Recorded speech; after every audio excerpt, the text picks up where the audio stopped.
Warga keluhkan fasilitas yang kurang terawat selama 2 tahun terakhir di lingkungan Taman Sukana Labidaro, Kecamatan Bukit Kecil, Kota Palembang. Hal ini mengakibatkan kurang nyamannya pengunjung.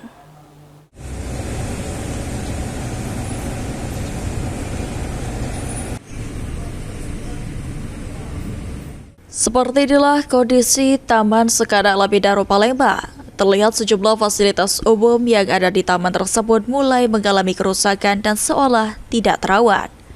Salah satu warga, Rizky, mengatakan fasilitas di Taman Sukana Labidaro yang sudah lama tidak terawat dan memerlukan perbaikan.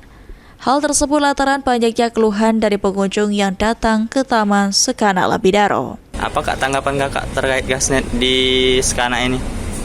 Lumayan bagus Jaringannya. Kalau fasilitasnya kayak tempat duduk ini nak diperbaiki lagi, ada yang rusak-rusak. Harapannya bisa diperbaiki lagi tempatnya supaya lebih nyaman.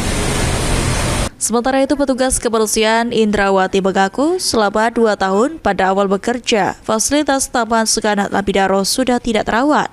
Kebanyakan kerusakan fasilitas rusak diakibatkan tawuran remaja yang terjadi pada waktu subuh. Apa Bu akibat rusaknya ini Bu? Akibat rusak itu mungkin tak tahu aku. Setelah pulang rusak itu sudah. Melado yang hancur-hancur ya sudah. Sudah berapa lama Bu Ibu pegawai? 2 tahun.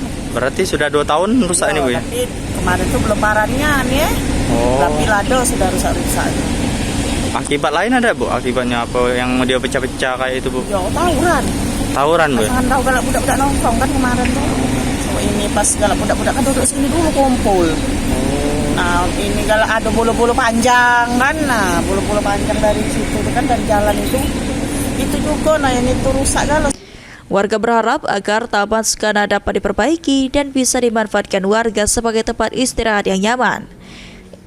Muhammad Aidil, PAL TV.